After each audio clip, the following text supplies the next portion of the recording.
lang ng iyong mga mata, nag-iisip kung paano ba kikita. Ipon mong pera, nasasaid na ba? Kaliwat kanan na rin bang iyong problema? Let's talk, pag-usapan natin ito. Don't walk, may sasabihin ako sa'yo. Sasalveses, iyo ang una. Sasalveses, solve ang problema. Lahat walang imposible. Sasalveses.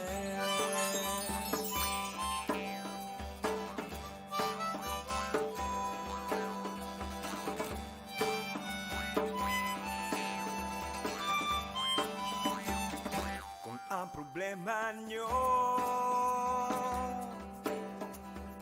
ay pagnegosyo, halika dito. Makinig sa aking payo, anumang mithiin sa kaya ng panalangin. At huwag mahiya na lumapit sa akin, halika na dito sa Salveses.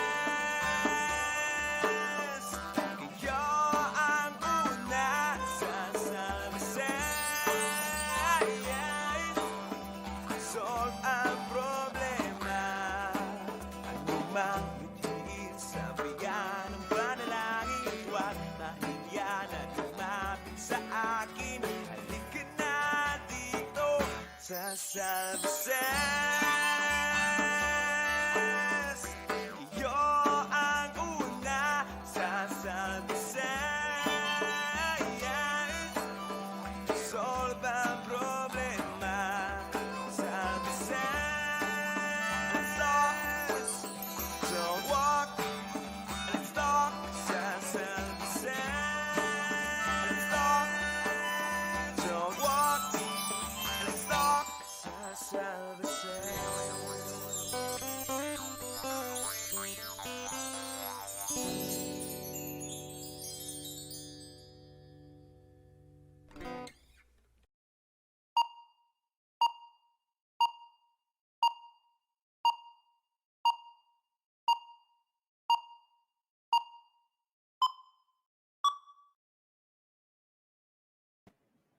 Welcome everyone to tonight's Salve's Financial Saturday Night Live. Today's another crypto and AXIE night, the final in the trilogy. But we have something really, really special prepared for you guys tonight. But let me first call my partner, Warren. Saan ka na? Hi, Salve. Hi to all our viewers. Yes, partner, we have a friendly debate between 3 crypto advocates, and 2 of them will have to take the pawn side. So it's going to be fun. Alam ko, a lot of people were expecting something else, but bear with us. Oo, actually, marami, alam sa YouTube partner, umuusok na habang nagpe-play pa lang yung ating video kanina, umuusok na sa discussion, asan daw po ba si Attorney Libayan? Patingin nga ng mga naghahanap sa kanya, kaway-kaway po dyan sa baba. We are on Facebook Kumu, and Facebook Kumu and YouTube, of course. And alam ko, some of you were really expecting that he'd be here to face off with our other guest today. Pero, busy daw po si sir. Bigla po siyang umatras. Ano, partner?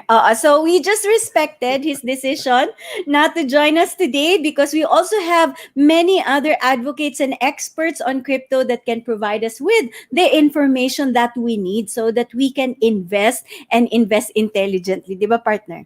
Absolutely, partner. No? Sayang kasi we believe naman in balanced conversation, friendly conversation naman about the topic. We wanted to educate our viewers, and a lot of them were saying that attorney was the one to talk to regarding those who oppose AXIE, at least. Yun yung topic natin for the last couple of weeks. Kaso yun nga lang, hindi na pala siya pwede today or tonight, although we did get a confirmation before, pero ayun nga. Yes. Opo.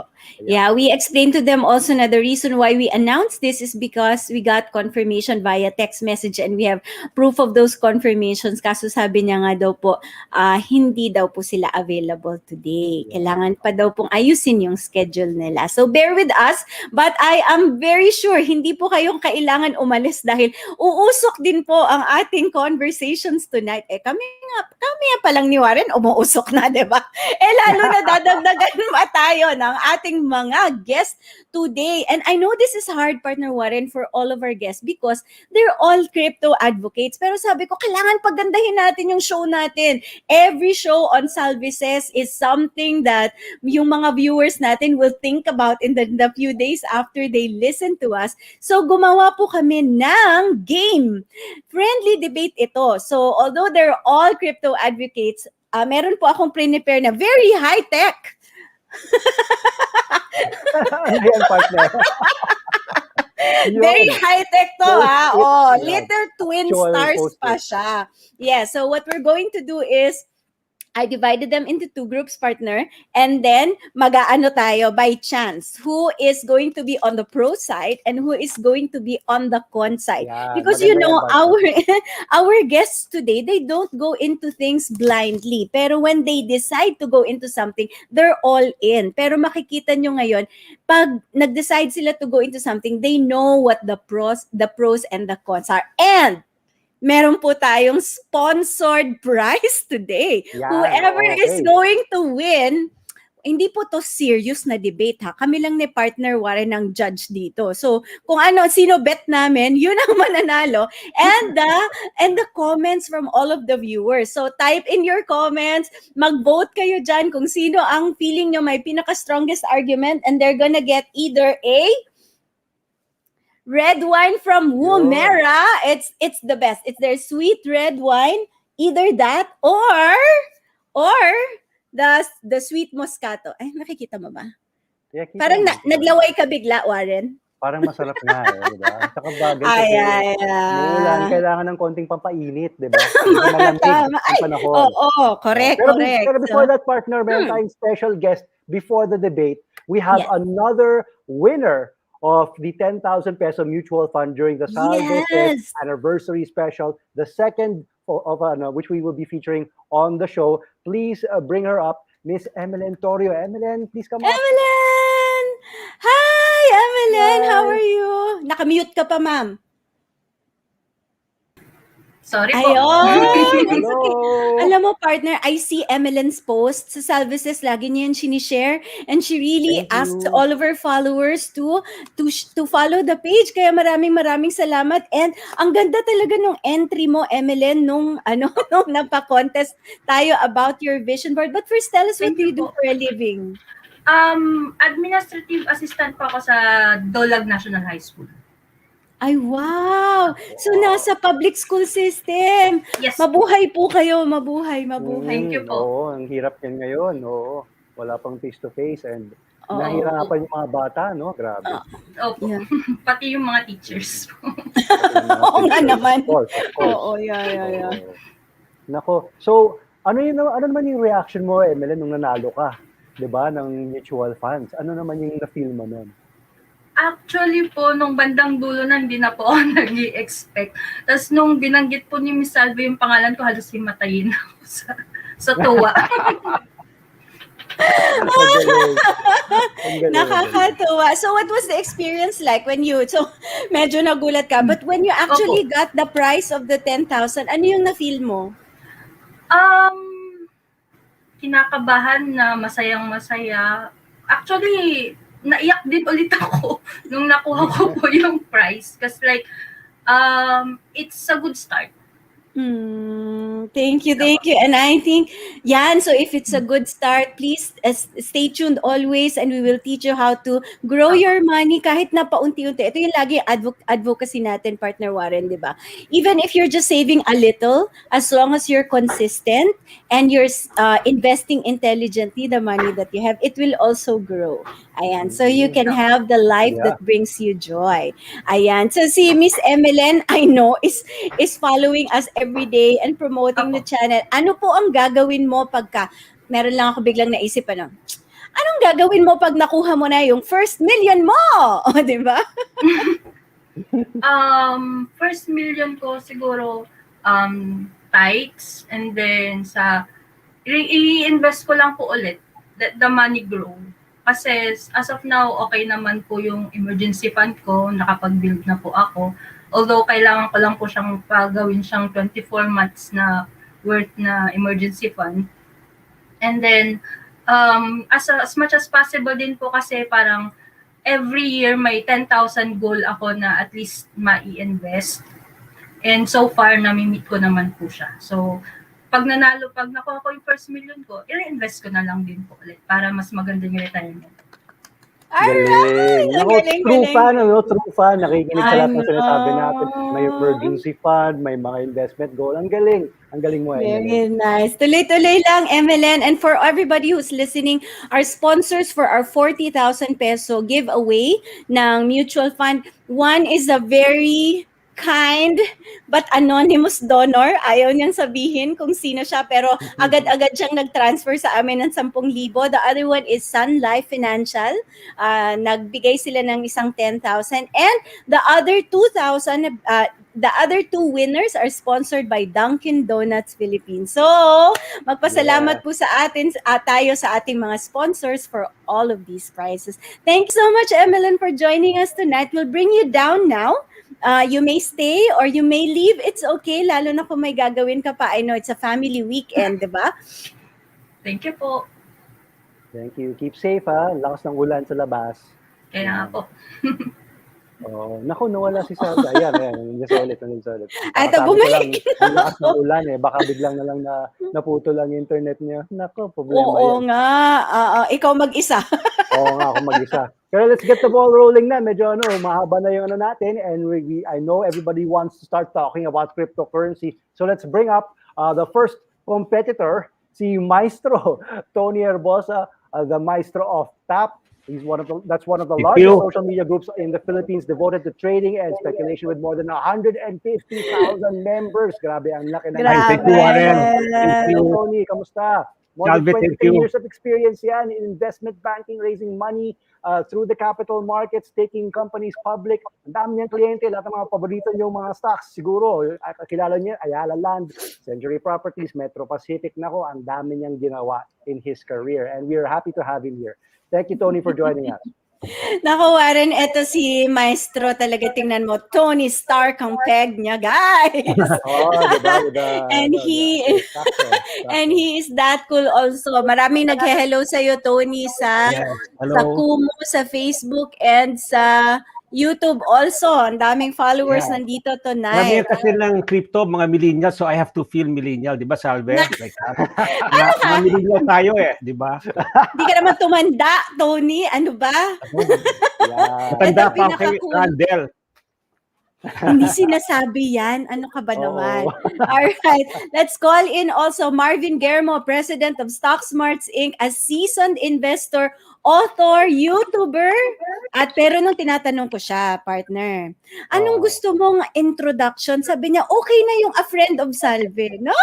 Naman. Yun, di ba? Sikat kasi si Salve. Tama si Marvin dyan. Hi, Marvs! Hi, Marvs! Hello to everyone. And finally, our third competitor in the debate, si Ned De La Cruz, Administrator of the AXIE Infinity Facebook Group. Hello, Ned. Come on up. Hi, Ned. Hello, kumusta po kayo? Hi, Ned. Hello sa mga viewers. Mukhang live streamer talaga. No? May live stream ba tayo, Ned? Namana kay Maestro. Ned, may na-mine na ba? May na-mine na? Meron na. Meron na. Alright, guys. Here are the rules. Okay? Si Marvin, ready na to. Parang may echo ako. Do you hear an echo from me on my side? Di naman, okay naman, Salve. Okay, sige.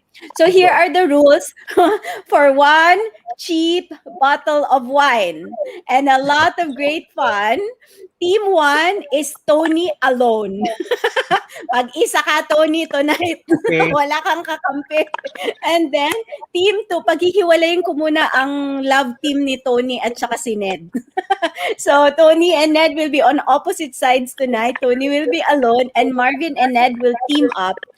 And then, I have 2 pieces of paper here, as you saw. Little twin stars. And I will close them now. Pababa ko siya. Ayan. Little twin stars nga pala. Little twin stars. Pababa. And then, guys, eto na. So, which side should Tony be on? Will he argue for crypto or not? Anong gusto ng mga tao? Saan nyo gusto ilagay si Tony? Grabe, 95 comments. Hindi ko na mahabol yung 95 comments natin sa social media. Maestro, line them up! Sabi, tinahanap. Attorney, nasan ka na? Nabagyo ka ba? Oo nga. Meron din, go, Sir Marvin! May mga bumoboto na, guys. Okay. So, pro ba si Maestro or con? Dapat ma-challenge kasi... Pro lahat. Okay. The gods of the universe will decide. Okay. Nakasara. Okay. Para makita nyo ha, nakaganon. Okay. Hindi ko alam kung alin to. So, syempre, ang una kong bubunutin is for the Tony Stark. Yan. Pipikit na ako para hindi ko makita. At ito na po. Tadaan! Anong kulay? Hindi ko makita yung kulay. Hindi ko makita. Teka, wala. Hindi mo nilalagay sa camera. Ay, wait, sorry. Ano ba yan? Okay. So, Tony will argue for pro, and Marvin and Ned gets the con side, and this is what we're going to do. Ano ba to? This is what we're going to do. We will give a question. You will argue for 3 minutes. 3 minuto lang. Tony first, and then Marvin and Ned next, and then rebuttal afterwards. And then we go to the next question. Okay ba? Excited? Nag-iisip na si Marvin ng... Siguro si Marvin and Ned can decide who can take the question para 3 minutes each. All right, guys? It's so hard to be con sa crypto. I know. We're becoming like devil's advocate dito. Yes. Paano si Marvin Con? Mas maraming Bitcoin sa akin yan eh. 10% lang. Maraming Bitcoin yan. Tsaka AXIE. Maraming AXIE yan. Marami Maraming AXIE, AXIE. tsaka, ayun na nga. But this is the challenge. And of course, this is just a friendly debate. Walang mag-aaway dito, pero we just Oo. want sparks to fly. Amazing guest daw, sabi ni Maria Cherilyn. Meron naman nagsasabi, masyadong madali yung pro para kay Maestro. Dapat con daw siya. May nagsasabi, Salve, partner, kaya daw wala si attorney kasi ang bigatin ng mga guest natin. Guys, alam nyo naman sa Salveses, laging bigati ng mga guest. During the time na pinapahirapan ang pinag-uusapan kung magre-register ang AXIE o hindi, guest natin ng SEC, guest natin ng BSP. So, syempre, ang line-up natin, laging bigatin, di ba? Yun lang. Siyempre. Okay, Minimum simulan na natin, requirement. partner. Ay, let's go. Ready na ba kayo, guys? First question. Tony, you're up first with 3 minutes. The first question is crypto really the future? Okay? Okay, Yes. ako magta-timer. Ako 3 timer. minutes. Time starts now. Yes, Go. crypto is really the future. I'll tell you why. Because crypto is Web 3.0, Warren. You remember before there was Facebook and Google, and today those companies are trillions of dollars worth, right? Now, they took off Web 2.0, right? In Web 2.0, the one who owned the app, if you owned Snapchat, you owned Facebook, you own Google, you make the billions. Kasi the Web 2.0 was not decentralized. Where the internet is going now is decentralized money, decentralized finance, decentralized games, NFTs. You know, you can play AXIE and collect NFTs, and someday that's even more valuable, di ba? You control the identity and the ownership of that. Now, in the Web 2.0, Zuckerberg, Bezos became billionaires because they own the app. In the future, when you go to crypto, Salvi, nobody owns Ethereum. Nobody owns Bitcoin. There are developers, they get a little of the tokens, maybe a little bit more than everybody else, like Huskinson and Vitalik, but they do not own. So the crypto, Warren, is gas, fuel, to fuel the decentralized network. It's also a token in terms of yung governance. So you can vote down the road, like Cardano is doing that, how the blockchain or the protocol should work, diba? So crypto is where the internet is going. We cannot go back in time. We have to go forward. And, you know, as you can see now with this crypto, let me also say this. The fastest adoption in human technology was internet. Do you know that crypto is growing 2 times faster than the fastest adoption, the internet? Ang difference lang po ng internet, hindi tayo nag-participate kasi hindi siya monetized eh. Diba? So nung lumipad yung internet, Facebook, unless you bought the shares of Facebook, hindi kayo maman.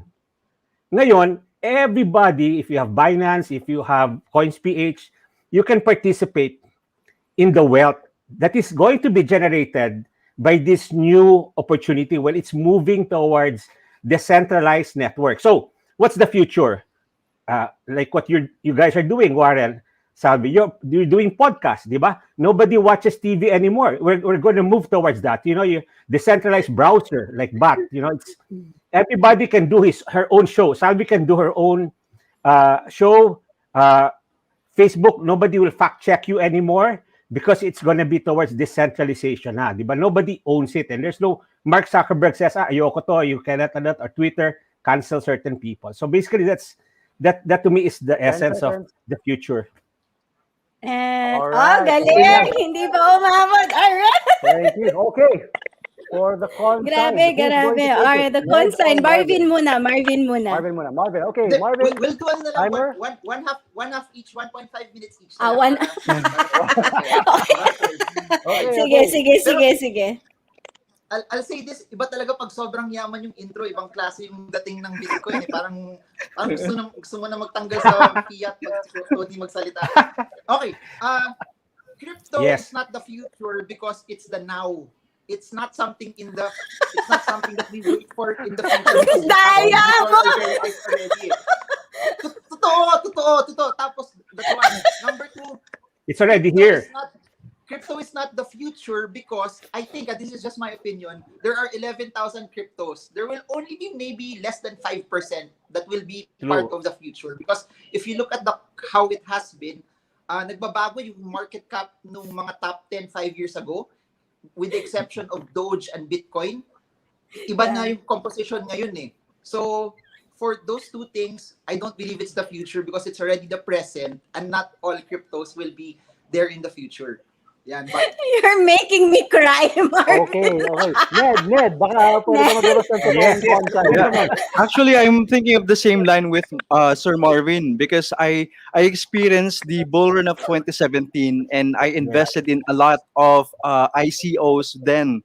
And probably almost 80% of my port sunog lahat kasi yung mga binili kong tokens noon or coins talagang wala, nag-disappear. So I do believe that the crypto is future but not all cryptos are future because there are certain projects na talagang lilipad, certain projects na talagang wala talaga. And sadly, merong mga tao na full pumunta doon sa mga cryptos na hindi naman talaga lilipad.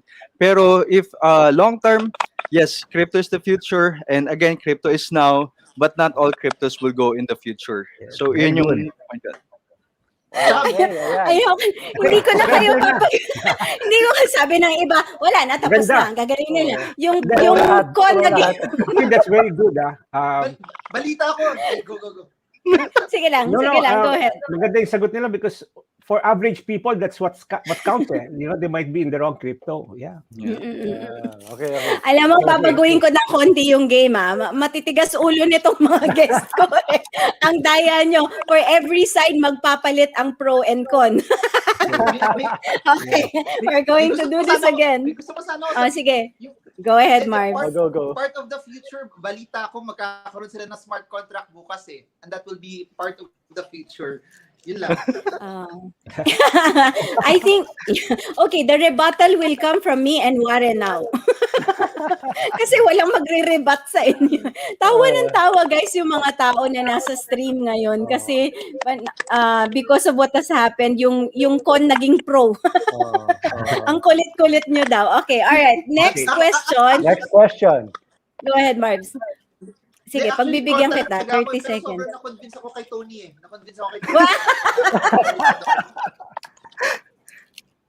Ayan. Okay.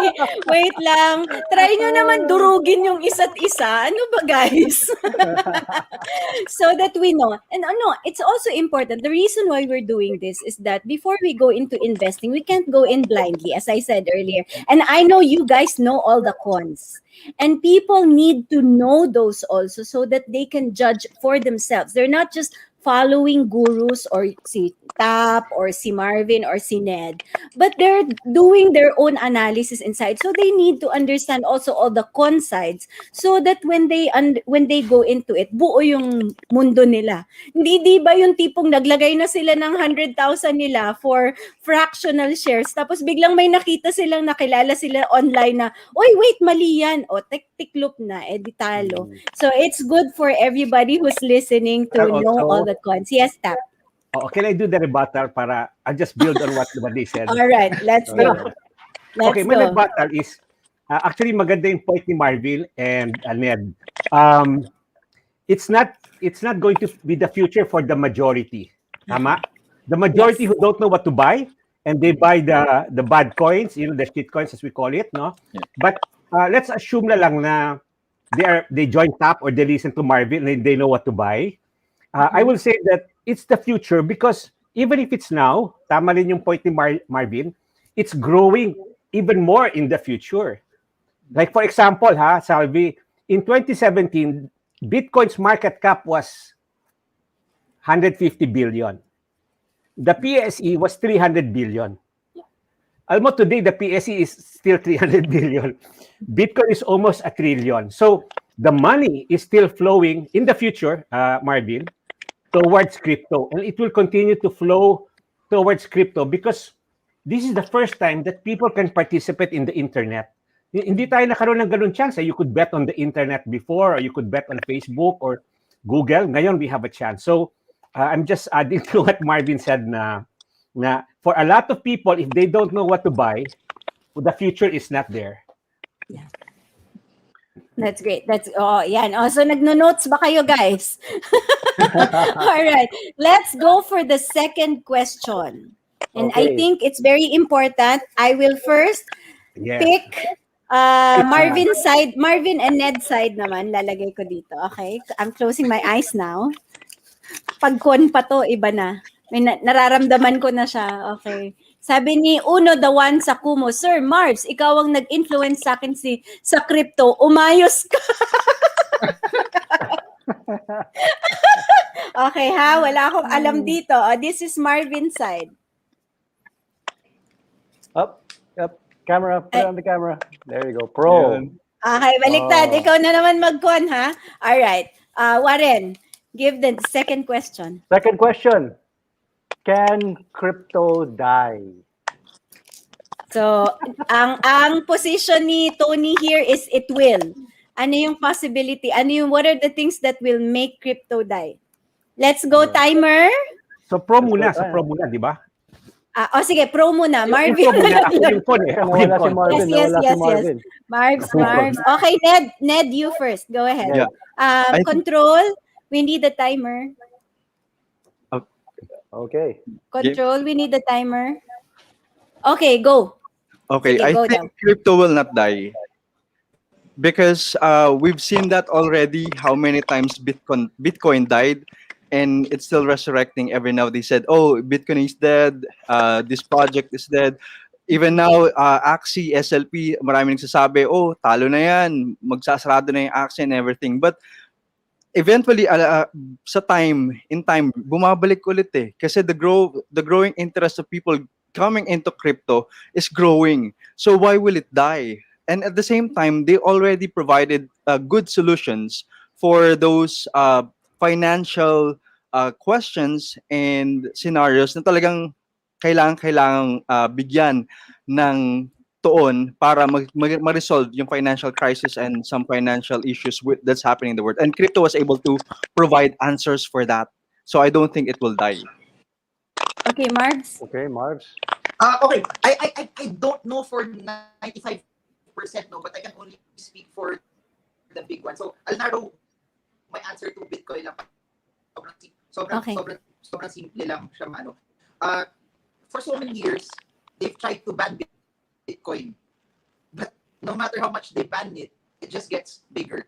How can you ban something that's decentralized? How can you stop something that it's not controlled by anyone? How can you stop something that if it's the internet that's layered into the internet itself, that's not centralized? You can stop Google, you can shut down all their servers. But yung sobrang interesting sa Bitcoin is, mula nung April, when they started to move the miners out of China, kasi nandun yung concentration ng miners before, yung takot sa Bitcoin because it was concentrated in one place eh. Right now, that's not the case anymore. It's spread out, so you have to shut down all of those individually if you want to cut off Bitcoin itself. The same is true also for other coins or blockchains na Nalaglag. Nalaglag. Okay, I think that's a timer. Maestro. Maestro, please. That what crypto isn't prepared is quantum computers. Quantum computing, except Cardano. That's why I like Cardano. But for the rest of the crypto, even Bitcoin, if they're not able to adjust to this, yung quantum computers, Salve is 3-5 years away, I heard. They can hack private wallets and all this. Now, of course, if it falls into the bad hands. So for me, the one that can kill crypto is not politics, as I agree with Marvin and Ned. It's not China banning crypto. It's, for me, the likeliest is quantum computers get to the wrong people. In 3 to 5 years away could hack a lot of cryptos. But so I like a few, which is like Cardano, na they prepared for it. But not everyone is prepared for it. Ako nagrebuttal. Ako rebuttal. Can regulation kill crypto? First, maganda yung sagot ni Marvin. First, let's focus muna on Bitcoin. Bitcoin kasi there's a lot of jurisprudence, it's property. Now, with regards to the other crypto, Salve, ito ngayon yung magulo, like XRP, kasi some of them are sometimes, it mimics a security. Kasi once it's a security, it's not crypto, the SEC can interfere. So ang problema ng ibang crypto is they have to prove na they are not a security. You know, they do this mga ICO, they raise money from the public. So may ganong ano, it's if they feel it's a security. And I think even the SEC lately, di ba Marvin, they are going after Coinbase on this lending platform ng Coinbase. Yung parang kasi ngayon, Salvi, before you put your money, you buy bonds. You put your money in the bank and you earn an interest. Alam mo ngayon on your mobile phone, you have a Cardano wallet, you have Cardano, you can stake at 5%. 5% per year. Now, that's you get tokens, right? So if you bought Cardano at $1 and you can stake 5% per year, right? That's 5%. What if Cardano goes to $10? Di ba? Then yung rate of return mo is 50%. Kasi while you were staking, the crypto, nahulog na naman si Marvin, the crypto took off, no? So, may mga ganong issues na the regulators will question whether is that already competing with the banks and all this. And I'm not sure they can do anything, but it will come up at some point in time. Like what's happening now, SEC's questioning Coinbase mismo. Mm-hmm. All right. Okay. All right. Okay. Partner Warren, meron ka ng next. We're gonna go to the third question. Are you gonna change the pro and con again? Okay, change pro and con. Okay, so change pro and con again. so si Maestro, okay. Kay Maestro naman to. Yes. Maestro, this is for you. That is. Ano ba yan? Ay, pro Ayan, na pro. naman. Okay. Pro na naman. Okay, pro na Okay. naman.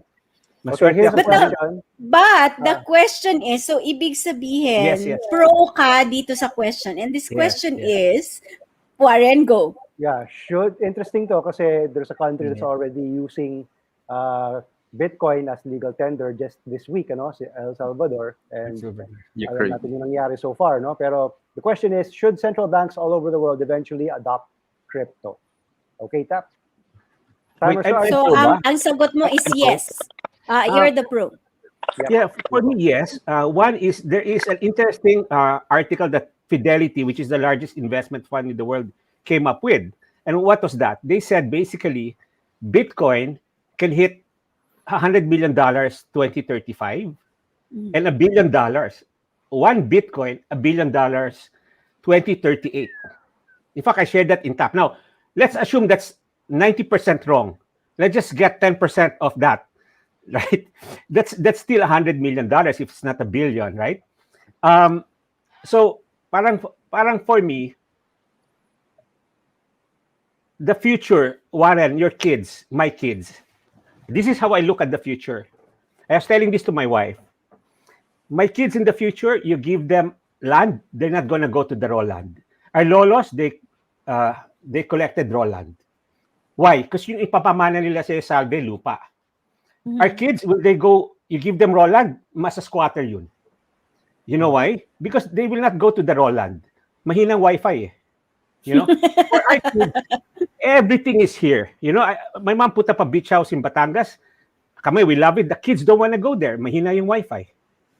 This is the future. So what I'm trying to say is, in the future, your kids will want their digital gold in their wallet. They don't want gold, right? So why should central banks adopt Bitcoin? Because, if they don't, gold will just lose value. Actually, gold has collapsed the past year. Tama na yan, Marvin. Yeah. Gold has not been moving. And the future kasi is, first of all, what is gold? No, if there's a crisis, can a central bank sell the gold? They cannot kasi walang bibili ng gold sa Alvi. That's the funny thing about here. If a central bank sells gold, sa sobrang laki lang bibenta nilang gold, it has to be another central bank who will absorb the gold because only 5% of gold is used for jewelry. So what's my point? People laugh at El Salvador because they bought 200 Bitcoin. 200 Bitcoin ang binili nila. 350. Okay, but in the future, if that becomes $1 billion, El Salvador will be one of the richest countries in Latin America. Okay, So time's up. you have us, we hold dollars and gold, but what if it's Bitcoin that takes off? Okay. Warren, think of your rebuttal later. Marvin, 1.5 minutes. Your position is central bank should not adopt crypto. Go. Sana Central pumayag ang banks- Wi-Fi gods. Should not. Should not. That's your position. Wow. Central banks should not adopt crypto if they want to be left out, if they want to. Sorry. Sabi ko na nga ba, Can I- pro pa rin. Can I follow up? Can I have a follow-up question first? Yes, go. Are you talking about crypto or yung central bank digital currencies? Yeah. No, crypto. Hiwalay natin na discussion yung sarili nilang digital currency. Okay, sige. Just Okay, crypto. is it- Like okay, what El Salvador said. Okay. Did. Okay. Central bank should not use it Go because down. of its because of its Supportive ng volatility. friends. Okay, Because of volatility. because of its volatility. As of now, as of yes. its current format, by the time what Tony said hits now 1 million, 10 million, Bitcoin might be mature already at that time, but at its current form, it's still volatile. That it would be harder for them to actually peg it. That's one. Number two, maybe because the Lightning Network is not yet fully implemented, the transactions will be slower. Because when the Lightning Network gets fully implemented, mabilis na siya eh. So, at its current form right now, maybe those are some things that people need to consider or that they need to consider na medyo matagal. Or number three, there are other alternatives to Bitcoin that are also cryptocurrencies that might be better. So, yun. Sabi ng mga tao, si Sir Marvin Con na pro. I crow. Ned, do you have something? Okay, Ned, 1 go. minute. Central bank should not adopt Bitcoin because Bitcoin is so decentralized, and we know that government is part of the control. If you cannot control Bitcoin, who will control Bitcoin? E di may mga hawak. How can you run effectively a country if you don't have direct control over it, or you cannot control it kasi meron mga external factors na pwedeng gumalaw within the country na pwede pabagsakin yung gobyerno and things like that. And those will be the people who hold the Bitcoin. I think they could have another option, another cryptocurrency in which they could control, which is yung CB, yung central bank digital coin. I think they would opt for that. Yep. So monetary policy will be so difficult to do. Yeah. How do you Absolutely. control? Paano na yung M1, M2 mo? Iba-iba na yung computation. And inflation, we don't know how inflation is going to react when there's digital currency and cryptocurrency all at the same time working in the system. Warren, you have a rebuttal? Naks. Yeah, actually, Feeling? it stems mostly from what Marvin said, because what he said, the current state of cryptocurrency, lalo na Bitcoin, talagang volatile siya, akyat baba. You don't know what the value is going to be tomorrow or the next week or the week after that, And central banks, they're all about stability, diba? And I think the IMF and even some of the ratings agencies, they advised El Salvador against it kasi nga pag bumagsak ng sobra yung value ng Bitcoin ng El Salvador, they won't be able to pay off their creditors and everything like that, no? Yeah. But Monetary crisis yan. it's a monetary crisis for a country if they're too invested in Bitcoin. So ayun, the argument there really is the volatility. So I don't know if you're a trader or a speculator like Sir Tap, you like volatility, di ba? Kasi it offers you ability to earn. But if you're somebody like a central bank and you want it to be stable, kaaway mo ang volatility. So yeah. Galing, ang tataba daw ng utak ng ating mga guest ngayong hapon na ito. Grabe. Nakakatuwa ang usok-usok na po, and we have a lot of viewers all on both on YouTube, Kumu, and Facebook. Don't forget to share, subscribe, and abang ulit next week. Malay mo, nandito na naman silang tatlo. Next week, di natin alam. Last show on crypto, not gonna happen. We're probably gonna have more shows. Paano Tony and Ned? Ewan ko kung nasa na si Nakatatlo na. Initially, we were just thinking of one crypto show, tapos people kept asking for another and another. So this is now our third one. And the first and second one, we had PSE and BSP in the stream. So next question, we will now bubunot ulit ako ng position naman nila Ned and ni Marvin. And the next question is very interesting. Warren will discuss the next question with you. I'll read This the question is now while she's selecting the pro or con. The next question is, are play-to-earn NFTs more sustainable in the future than altcoins? And who is con now? Si Marvin ang con. Ibig sabihin, ang position mo is you don't believe that NFTs will be more sustainable than altcoins in the future. Okay. That's your argument. Si Ned tumatawa na. Ned, meron ka na bang sagot? Gusto mo ikaw mauna? Oo. Yeah. Wait, Ned, before you speak, meron lang pong mga nagko-comment sa YouTube. I-invite daw po kasi si Attorney Libayan dito. I'm sorry guys, he was originally the first na kabanggaan, kausap natin dito, but he declined. Nag-confirm siya and then they changed their mind and said they are not free. So, para lang po malaman ng mga tao. All right. So, Ned, you wanna go ahead? And then Marvin, 1.5 minutes. Okay. Mas gusto ko yung merong ganito. I don't think na magiging sustainable, because if you really look at play to earn, the reason I'm thinking this way is if you look at the previous games before, like Counter-Strike, Flive, Ragnarok and things like that, they only have a specific time in which sila sikat. Then after that, it will go down. They were saying, oh, because we're earning. But the reason you're earning is because people like to play the game itself.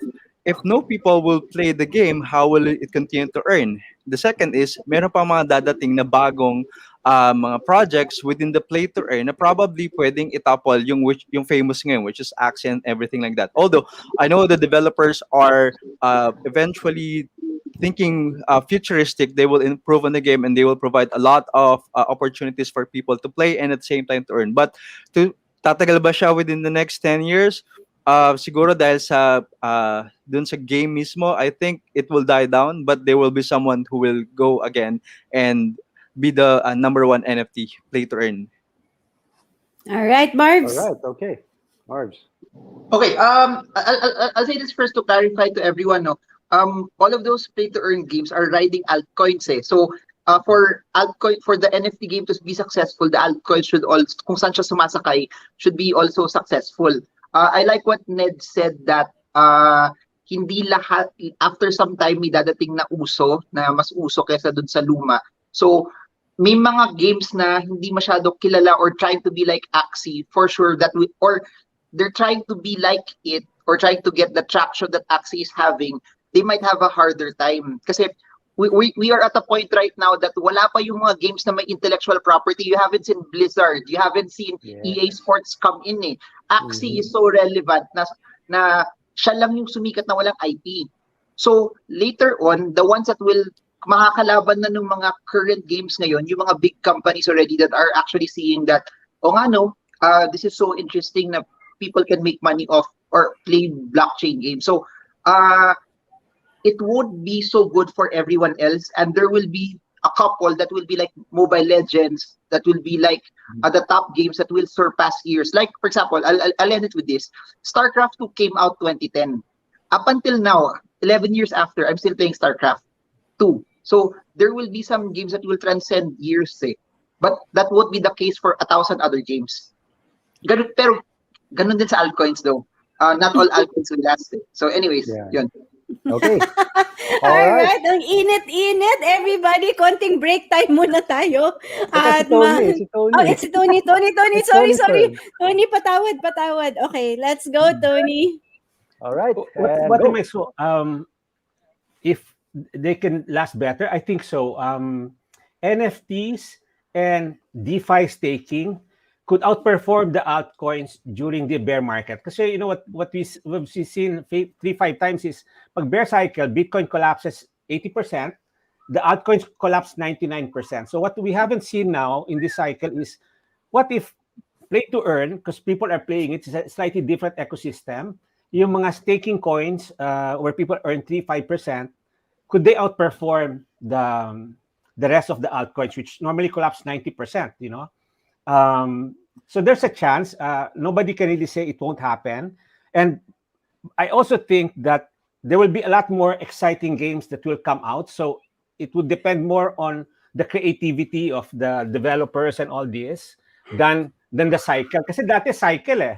Basta bear cycle, lahat sunog, you know? Wala na yung the game itself, or if it's creative or something like that, diba? So baka may chance. Yung NFT will still do well, although they will also tend to crash a little during the bear cycle. But that, for a lot of people who play, that may be a chance for them to buy. So, All right. Nice. Okay. All right, Warren, any comment? Ako, I agree with Marvin. Kasi if you look at how AXIE became successful, it was really about the community, establishing a user base. And there's so many gaming platforms out there that have already huge communities, diba? And they don't have an NFT earning platform yet, or system yet, diba? Imagine if you can introduce something like that. I know even for like the NBA, they're trying to do NFTs with their Top Shot NFTs that they're trying to sell. If they figure out how to do NFTs with their partners in 2K, watch out for that. And all the other gaming consoles or gaming platforms that actually offer players a chance to earn in tournaments, and they're massively successful. Imagine what they can do when they start adopting the play to earn NFT model, diba? That's something else altogether. It can really create even bigger purses for players of what Marvin mentioned, like Mobile Legends or even the older Dota, diba? So it's exciting once those real gaming, yung talagang game developers na kilala natin, parang mga Blizzard, ganun, when they look at this space, it's very interesting. All right, thank you so much, Partner Warren. I think this is a little time for us to do a little shout out sa mga viewers natin ngayong gabing ito. Medyo mainit, mausok, at masaya sa baba. Ay, may echo pa rin ako. Okay, nagtatanong pa rin sila bakit daw nag-back out si Attorney Libayan. Nagla-live na po siya ngayon, pero yung iba po sabi nila mas gusto nila dito manood. Ayun po. So, everybody's free to listen to whoever they want to listen, but we're happy that you're here, and because we always bring you the best guests so that you can enjoy as well as learn from the people who are in the in the stream. Shout out kay David, of course, ang ating mga classmates, Partner Warren, na laging nandito, si Aris. Hi Aris, congratulations. Diba? Congratulations, RFP na siya. Alright. Official. Ayan. Sino pa bang kailangan nating i-shoutout? Charisma Babe, thank you po sa mga virtual gifts. On Kumo, Uno, The One, Carla Abay. Sino pa ba nandito? Napakarami nating viewers tonight. I think talaga. And I think, Tony, you talked about this with me in our chat group, that there is a lot of interest. And Tony is a trader, stock trader also yan. Matagal na yan. He raises financing for a lot of companies, and konting break lang sa mainit na debate. Why do you think this is the time when the interest for crypto, NFTs, and all things digital during the pandemic, when the interest has really gone up so much? Quick answers, please. 30 seconds, kung kaya. Tony first. Raul Pal just said something which is very interesting now. We're moving towards this exponential wave, which what he's saying is Zoom, Shopee, Lazada, these have network effects. Kasi ang maganda sa internet, yung tinatawag na network effects. The value of a network is N squared. So if I have a network and it's only Salve and me, it's N2. If it's 5 of us, it's N5. If 1 million is in the network, it's So what's exciting now, Salve, is because of this play to earn, a lot of the young Filipinos, the millennials, they went into the crypto space. They're not after Bitcoin. They're not after Cardano, right? Ned, the ones we like. Yeah. They're there for AXIE, SLP. They use SLP. So can you imagine, as Marvin said, a lot of the other new games are still to come out, di ba? So parang it's very exciting when the young kids get into this. And once that happens, maybe the lolos will tell us, Ned and Marvin and kami, yung mga anak, wag niyo gawin yung crypto, disruptive yan. Pero pag maapo nila, hindi nila pwede kontrahen, di ba? Di ba? So, kung ikaw yung governor ng central bank, mag-iisip ka ng 2 beses kung mag-ikipit ka sa crypto, baka yung apo mo magtampo sa'yo, di ba? Yun na pala yung gagawa ng policy. Iba na, yes. Yun na ang gagawa ng policy ngayon. Fritz Mix, thank you for sharing the live. Appreciate it. Ned, bonus round. Hindi na to debate. Kailangan ba mas marami kang Bitcoin ngayon or smaller caps versus last year? Sa ngayon kasi medyo mataas na yung Bitcoin eh. So we opted. Mahal na. If you're able to ride during the 2019, you could have gotten a lot. But ngayon, medyo mataas na siya. So still, personally, I would recommend them to get some because Bitcoin is the king. Pero they could also use the other small caps and the other altcoins na pwede sila makakuha ng volume. Especially with that top mindset that we learned from Maestro. Volume is the key because if you have volume, you can survive everything. Okay, Marv's. This story, no? This is very personal. Yes, very personal. Okay, How long do I Tony. have? A minute, no? There's this tapper who was 27, 28 years old. He drove a white car Hyundai to our top meetings in Metro Club. And he was 28 years old, but he understood crypto. This was mga 2 years ago. Herbosa Salve last year, he was able to get 1 million Cardano at 2 cents. Sa 2 cents, maybe he put 1 million pesos. He hasn't sold a single Cardano. So we're talking of someone who had a white car. I don't want to mention his name. He's a tapper. And now the guy has 1 million Cardano. Cardano goes to 5. That's $5 million. Ang sarap ng ngiti ni Ned, eh. Baka si Ned yun. No, I know the person. I consider him a mentor too. Eh. I consider, So I consider him a mentor. It's life-changing. And my tip lang to the young kids, don't focus on the money. If you can't make it now, let's focus on the next bear cycle, 2023. But you have to get volume. So 2 years volume is key para, it's really worth it, di ba? Yes po, we have sorry, meron lang na-distract ako bigla. Ma'am Salve, pakita ninyo confirmation text ni Mang Attorney. Yes po, we have that. Huwag kayong mag-alala. Meron po kaming confirmation text nila. You know, screenshot is very easy. Meron ding nagtanong, sino daw ba? I'll go to Marv's in a bit. Meron kasi nagtanong, Partner Warren, sino daw ba sa mga guests natin ngayon got really rich with everything that they're talking about? And you know, I know these people, mostly Ned I just met recently, but Tony and Marvin I have known for quite some time, and when you travel with them, you know they're loaded. Marvs, ikaw na. Yaman-yaman po nito ni Marvin. Huwag kayo mag-alala. At saka si Tony. Wala akong ginagastos pagkasama ko sila. Joke lang. What question did I answer? More Bitcoins or smaller caps now versus last year? Okay, I'll add to what Tony said, no, kasi sobrang ganda nung sinabi niya na may volume. And right now kasi sa cryptocurrency, the market space, there's 11,000.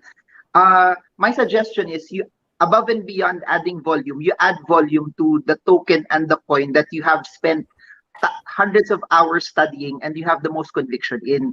Kasi ang daming choices. A smart contract, there's a big debate between Ethereum, Solana, Cardano, Polkadot on who will be the emerging one. And all of them have merit. Then pagdating sa remittances, meron din magkakalaban dyan. Then store or value, meron magkakalaban eh. But what will help you survive bull markets, bear markets is yung linalagyan mo ng pera, alam mo na kahit sabihin nung isang tao na wag mo bilhin yan, it will go to zero, but you've done your due diligence, you've done your research, Kapit. you know the founders, full conviction, bibilin mo siya. Kasi kahit anong crypto yan, kahit sobrang ganda na, may maninira dyan, may magsasabi ng bad things about it eh. But because you've studied it, it's something that you won't be scared to put a large amount of money on. So, That's my answer. So that can be either Bitcoin or that could be also the other altcoins. It's just that siguro my answer to this is if you want to play it safer and then you don't want to do a lot of research, Bitcoin might be a safer bet.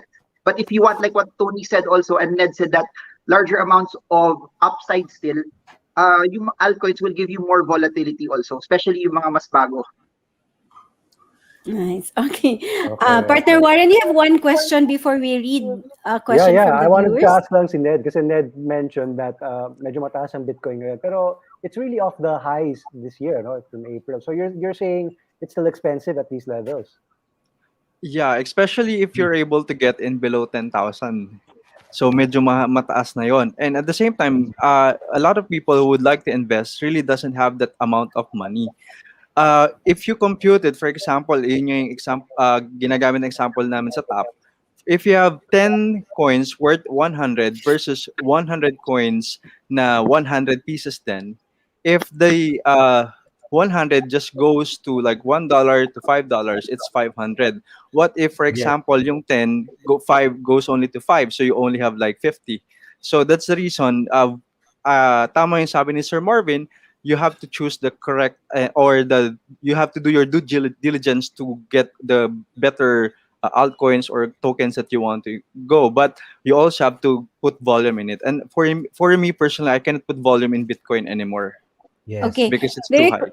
quick question. I got two questions before we read. Partner Warren picks one question from the viewer.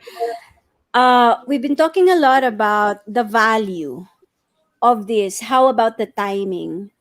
Is there a good timing to wait for the right price to get into Bitcoin or Ethereum or other altcoins? And then second, Maestro, you've been an investor advocate for a long time. Which kind of person should go into Bitcoin and who should not? I mean, crypto in general. Sino ang hindi dapat pumasok dito? Sino ang dapat pumasok? Two questions. Yes. The first one is yung timing.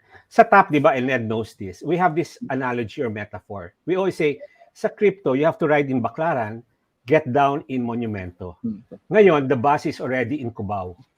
All right? Maybe it left Nakatulog ka. So, and then, ang game namin is like this. You buy Cardano at 2 cents in Baclaran.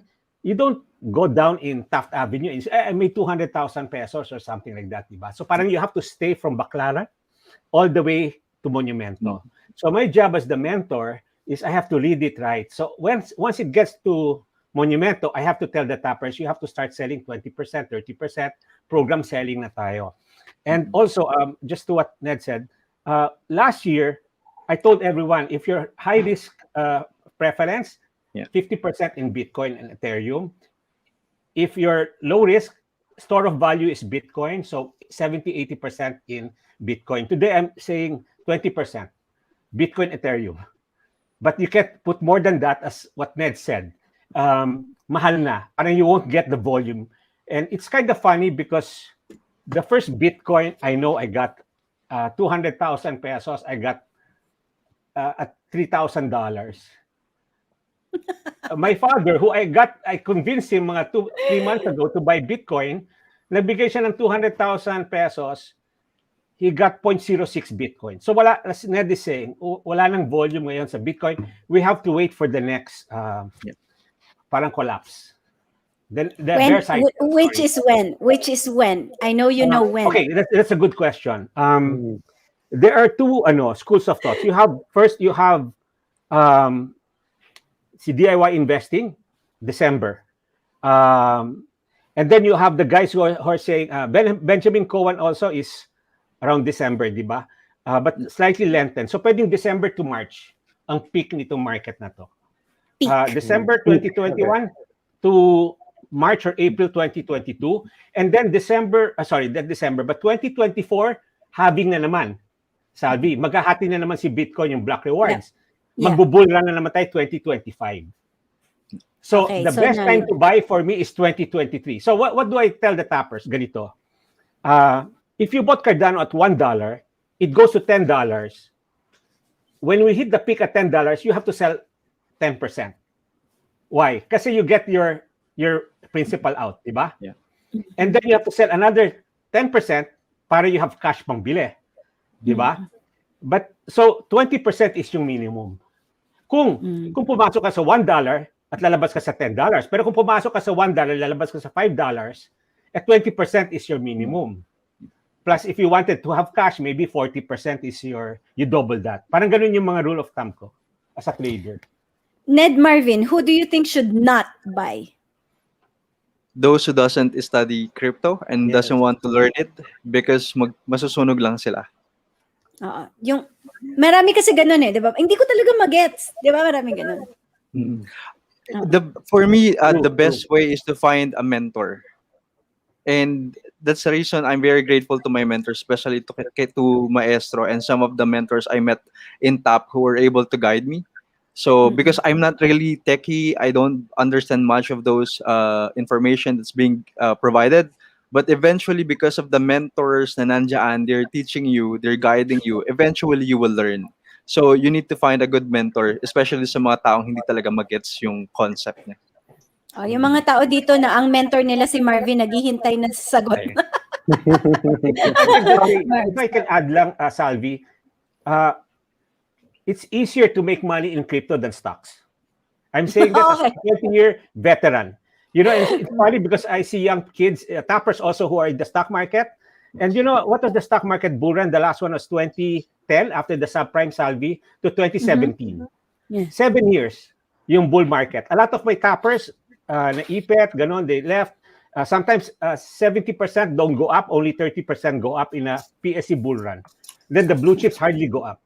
But sa crypto, in 2 years, very, very intense. Everything goes up. Tama, Ned?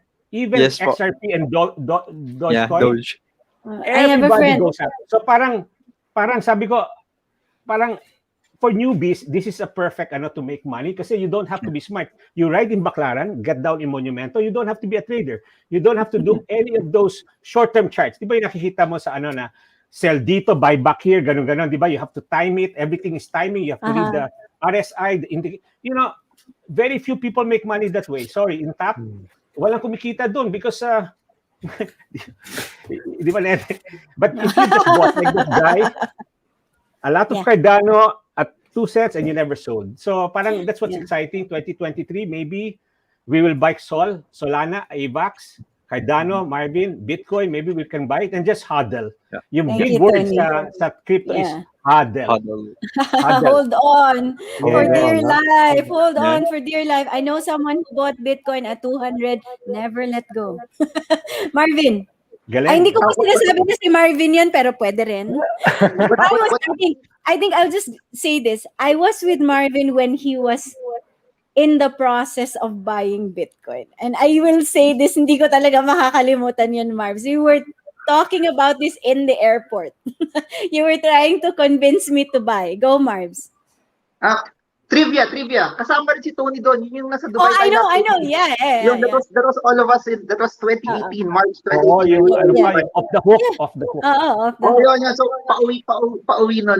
May nagbudol sa akin. Sabi niya, hindi kita pa pauwiin kung hindi ka bumili ng Bitcoin. So yun. What do you want me to answer? Sorry, I don't know what question I answer na.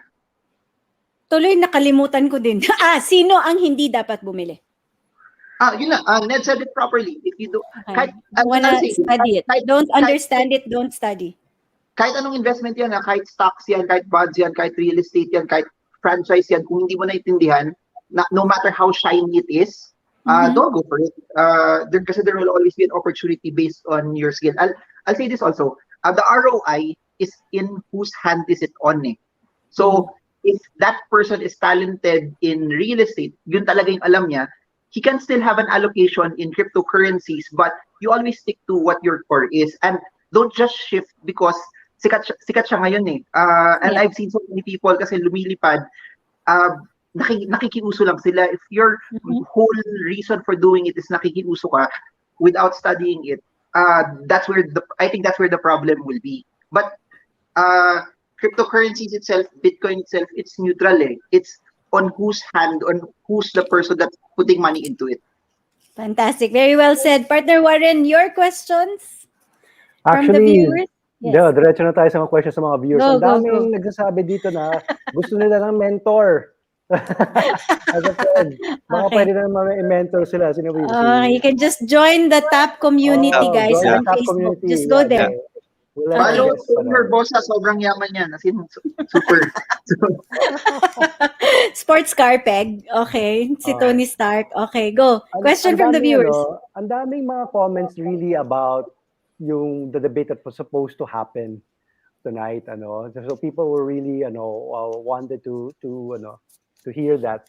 Baka naman, I don't know if you listen to that attorney's video or anything, or YouTube or anything like that. Pero I'm sure you've encountered people who are adamantly against cryptocurrency. Ponzi daw. No, Oh. sorry. AXIE daw is Ponzi kasi. Actually, Is it's what- Ponzi, or people say that crypto is Crypto not a is- real asset or something like that. What do you tell those people when they're not just not investing, but they're campaigning against cryptocurrency? So Okay, what quick do you tell answers, those please. people? Quick answers. Si Tap muna. For me, yung AXIE is confusing kasi it's gone up 12,000%, Warren, since year to date. So, but for me kasi, ang policy is where new people put money to take out some of the other people who get out, di ba? So parang you're transferring the money from the new entrants, from the dumb new money to the ano. But sa AXIE lang, my only comment is it's a skill-based eh. Kung magaling ka maglaro and you keep winning, and then yung isa hindi magaling maglaro, ban, he keeps losing, how is that a Ponzi? It's skill, di ba? It's based on skill. Kung walang skill, then maybe, no? But also, there's a difference between Ponzi and a bubble. Kasi it might not be a Ponzi, Salvi, but it could still be a bubble kasi everybody's jumping into it, you know. My advice lang to all these young kids who are going to AXIE, why don't you not put money first if you're financially handicapped? Just play it. Play it as a scholar. You know, Ned, there's a lot of scholar. You're mentored by a manager. Ned. Like Marvin. So just play it, and then once you have the confidence, someday you want to stake your money, di ba? Parang ganun yung logic ko, one step at a time. Yeah. All Very right, nice. Very Ned. Si Ned naman. Yeah, for the people who would get into the NFT or AXIE, you really have to think first, what do you want from AXIE? Do you want it to play or do you want it to earn? Because once clarified sa tao yun kung ano yung gusto mong gawin sa AXIE, play or earn or both, then whatever money you put in it, I mean, mas madaling tanggapin eh. Diba? Pero I do believe that AXIE will still continue because first of all, they survived the crypto winter of 2018 and ngayon sila nag-boom, and I can see a lot of people, people are messaging a lot of managers, can you make me a scholar and things like that. And right now, Luis Benaventura, the co-founder of Blumex, he's actually advocating art for scholarship. And yung growing community of AXIE players ay hindi lang within AXIE. Nagba-branch out pa siya sa different guilds, different profession, and different NFTs around the circles. We also discussed that in one of the first episodes on AXIE. You know, we had Luis here and we had BIR, and we talked with SEC on whether AXIE should register in the Philippines or whether the earnings should be taxed by BIR. So very hot discussions on all of these topics, and definitely for the next months and years, there's going to be a lot of things happening in this space. So wag po kayong mawawala at lagi kayong tututok, because to invest in something we do not understand, that's the riskiest thing that can happen to you. Please don't gamble away your inheritance on all of these things. You're supposed to make money, not lose them. Okay. Okay, see, Marvin, what do you say to those people who are actively campaigning against AXIE and even crypto? I'll double down on what Tony said, no? Na pag Ponzi kasi, you give your money to whoever's handling it, tapos yung pinambabayad niya sa inyo, yun din yung pinambabayad niya sa ibang tao. When you study and you do a deep dive of AXIE, yung pangbili mo ng AXIE is Ethereum. You change it into wrap it, tapos yun yung pambabayad mo. Tapos yung pinambibili mo ng AXIE, hindi pumupunta sa Sky Mavis, which is the owner of it. Binibenta yun ng ibang tao that actually bred the AXIEs itself. So, if you look at the flow, it's not actually going to the developer of the game. They get a percentage off of the marketplace pag bumili ka, pero it goes to the person that's selling it. So I think from that concept alone already, it's already different. Tapos second, you always have to think of it as a game na pag naglaro ka ng kahit anong game, may mga in-game yan na artifacts na pwede mong makuha pag nanalo ka. It's just that this time, yung in-game artifact na yun is a token that you can swap for something that's to another cryptocurrency, or pwede mo siyang ibalik sa peso. Pero yun din, yung pag-earn mo nun, it's based on gaano ka kagaling, and then yung time mo, and then gaano kalakas yung AXIE mo. Kasi kung scammer ako, what I'll do is, kahit anong AXIE bilhin mo, pwede ka manalo kagad. Doon automatic magdududa ka na medyo scamish to, kasi you buy any AXIE, then you can make the same amount of money. But the fact that I've seen so many scholars na tawag nila floor AXIEs, na sobrang hina ng AXIE nila, they're playing for hours and they get a very, very small amount of money. So if I'm a scammer, di ko napapahirapan yung mga tao. I want this to blow up. Lahat na nagpasok, panalo na kayo kagad. Which means, Marvin, you're actually talking about, guaranteeing returns. You just put in money, you will make money para patikimin mo. That's the usual Ponzi attitude, right? Yeah. Okay, more questions from the viewers, please. Alam ko umuusok na naman because grabe, medyo po inaaway tayo dahil sinabi daw po namin na nag-confirm siya. So back to attorney again. May mga non-toxic naman na questions. Okay, let's go. Naman. They want to ask the panel kung sino yung mga foreign cryptocurrency YouTube channels or bloggers that you listen to, yung gusto nila yung malaman kung saan kayo nag-research on crypto. Ayan. So yung mga top speakers niyo online or on any Warren, we only have around 3 minutes before we end the show. So very quick answers, please. Very quick lang. And sa YouTube, meron mga Bitcoin maxi. So, Max Kaiser, di ba? Pompliano, ganyan. I like Raul Pal because he's a global macro. So, Raul Pal, Real Vision. I also like BitBoy kasi BitBoy goes into the altcoins. And then, you have a mix na. I like Benjamin Cohen who looks more into the cycles, yung mga charting. Sino pa ba, Ned? Marami eh. Actually, that's what's nice about crypto. You can just go to any channel. Sorry, Ned, ikaw. Sino pa ba? Mostly, kung ano yung pinapanood ni Maestro, the same people that I watch as well. Yun. So, kung ano siya. Sorry, Coin Bureau. Coin Bureau pala, di ba? Coin Bureau is very good. Coin Bureau, oo. DIY investing. All right. Okay, Marvin. I'm heavily, isa sa mga idols ko sa crypto si Michael Saylor. So, I watch a lot of the interviews of Michael Saylor, his conviction towards what Bitcoin is. Dadagdag ko rin, I watch a lot of the founders of this, yung mga may-ari ng mga tokens. So I like ZZ of Binance. Si Charles, he does a lot of live streams. Sobrang hindi kayo maubusan kay Charles Hoskinson ng mga live streams niya. Then si Vitalik is a bit, medyo mas tahimik siya, pero you just look at gano'n sila katalino na hindi nila, na pinag-isipan talaga nila kung paano nila ginagawa yung mga consensus mechanisms nila. So yun yung mga sinusundan ko. Tapos if I just like a specific topic, search nyo lang sa Google, sa YouTube, lalabas lahat ng mga gusto nyo topic. But my biggest foundation for a lot of things is Michael Saylor. That's why even my view for Bitcoin is it's digital property. So good. All right, last question. I think this is a very good one, partner Warren. From Jose Pepe. Or did you answer this already? Which altcoin to invest na undervalued pa. Pwede lagyan ng volume? Quick answers, please. Quick answer. Just one altcoin. I'll go. Altcoin, for me, I like Binamon. It's what's it now? 19 cents? Like 14 na Unreal Engine that's better than AXIE. So I like Bimon only because it might be like the next AXIE. And it's very cheap. You can buy a lot. Bimon. All right. Binamon. All right, thank you. Binamon. How about you, Ned? VeChain. Because, or VET, mga kavet. Mga kavet natin dyan. Kasi they're namin. Kavet ang tawag sa top. Sa top, mga kavet. Okay, Marv. There was one thing that I like na mura pa, pero gumalaw siya last week. If you asked this interview last week, it would have been Solana. And the ones that I like that were relatively cheaper, hindi na siya ganun ka mura today. So if it was a week ago or 2 weeks ago, I would have said Solana.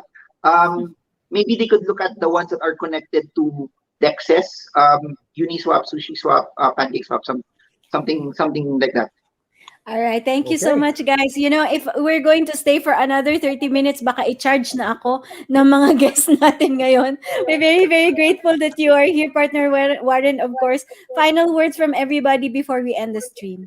Start Alright. naman tayo kay Ned, Marvin, Ted, Warren, and me. Tony pala. Anong Ted? So, Go Ned.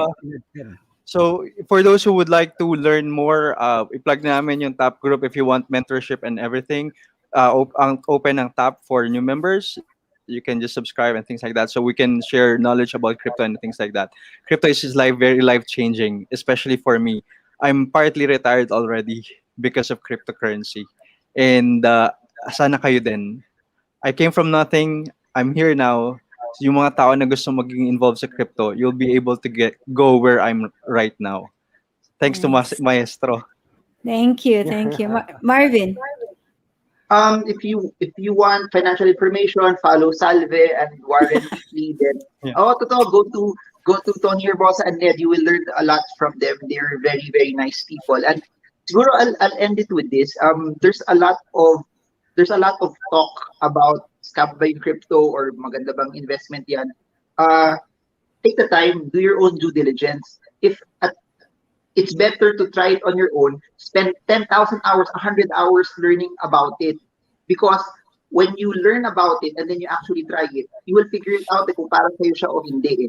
Because I think that's better. Better to lose money also, that trying it for your own than hearing other people's opinions about it. And that's the best way to actually learn, to actually try it. And I'll just end it with this, that in the midst of this crisis, there's still a lot of opportunity around. And I hope that Filipinos see that in the midst of this, there are ways for you on how you can build something that will that can help you either build revenue, preserve wealth, or grow what you actually have as well. So Thank yun lang. you. Thank you for having me. Follow nyo yan si Marvin. Sobrang yaman yan. Okay, Tony. Yeah, you know, 2 years ago, I went through all the top groups and I told them leave stocks and go to Bitcoin, buy Bitcoin at $3,000. And a lot of people got upset with me.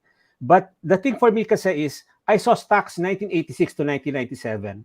That was wave 1. And then you had the Asian crisis, wave 2. And then it took off, at that time, Asian crisis, you could have bought DMCI 8 cents. No? So I saw 1993, parang crypto, Salvi, you buy anything 10 times your money.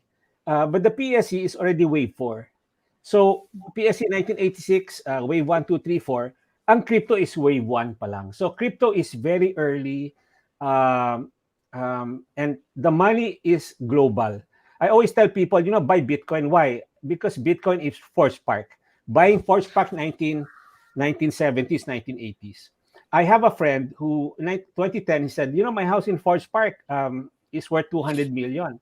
That same house, Salvi, is $1 billion. Why is it $1 billion? Because it's a store of value. If your money Pacquiao and you make $1 billion, you can put it in the bank or you can buy a house in Forbes Park, right? What will they do? They'll buy a house in Forbes Park. You know why, Warren? Kasi masyado tayong magaling. Every year, $30 billion come into the Philippines. BPO, OFW. Another 30 billion, correct?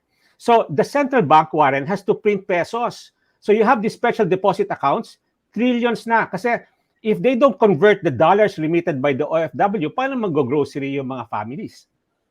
Right? So sabi, all I'm saying lang is, ngayon, pag tinamad magluto yung wife ko, 1,000 peso, Grab Foods, ubus lahat McDonald's.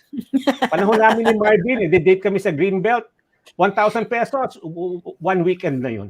Right? Oh, you know what I'm saying? Mura pa magus nun, magus. Yeah, so parang for me, ito yung pang-contra the asset deflation because there's just too much money they have to print now. I'm not talking about the Philippines, I'm talking about around the world. So parang crypto is exciting because you look at the supply, Bitcoin fixed supply, Cardano fixed supply. So you look at the fixed supply, as the world adapts to it, law of supply and demand. Diba? Yeah. Unlike US dollar, they keep printing the US dollar now. Diba? Yeah. Thank you so much, Tony. Partner Warren, and then I will just say something before we end the stream. Ako, I just want to say, as I always say every week, we're so grateful to our guests because they've Yeah. helped enrich our viewers and enrich the conversation. It's really all about that, no? Learn. If the more you learn, the more you earn, as Warren Buffett say, and we like to quote here on the show. And if you don't understand it, wag muna. Don't get into it yet. But the only way for you to get into these kinds of things that can actually improve your position in life and your personal finances, you have to study. And every single one of our guests today shared what they knew or shared what they know, but they also highlighted the fact that you need to understand by yourself and understand by yourself, and you need to learn. So whatever it is, there's no need to get nasty about all our own investment decisions, di ba? Pero if it works for you, and if you understand it, then why not, diba? So yeah, just keep improving yourself, improving your knowledge about any topic or whatever it is that you want to invest in, and of course, keep coming back here on Salve Says. So we're here every weekend. Thank you so much, Partner Warren. Maraming salamat po sa mga viewers natin na pabalik-balik. Every Saturday nights become a financial Saturday night live with everyone. I hope that we are giving value to you. Yun lang po ang pangarap namin.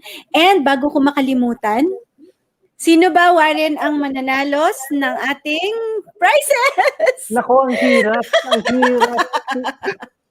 May mga debate ba dito sa Alam mo, sa sobrang control sarap room? nito ha. This is very affordable. Ano It's yun, not one of those super rich wines, but really, really good good value. Maraming What? salamat po sa Woomera Wines Ito, for our may prizes verdict, today. may verdict from our judges in the Okay. control room. Ano daw? Nako, it's Marvin and Ned. Marvin and Ned daw. Oh, Marvin and Ned for me, all right. Okay. Alam mo, actually, ako kasi I think I would also like to choose rin si Tap kasi it's not easy to argue on the other side. So I think guys, what do you think about giving everybody wines? Yeah. Lahat po ba? Everybody Lahat. wins. Okay. Pag-giveaway. Ay, yun sana ipag-giveaway yung drink. Yes po. So we are sending... Yes? May request sana kaming tatlo. Baka bukod sa wine, baka pwede nyo bigyan ng NFT version of that. Una nyo ng NFT version. Wow. Follow na lang yung wine. Yeah.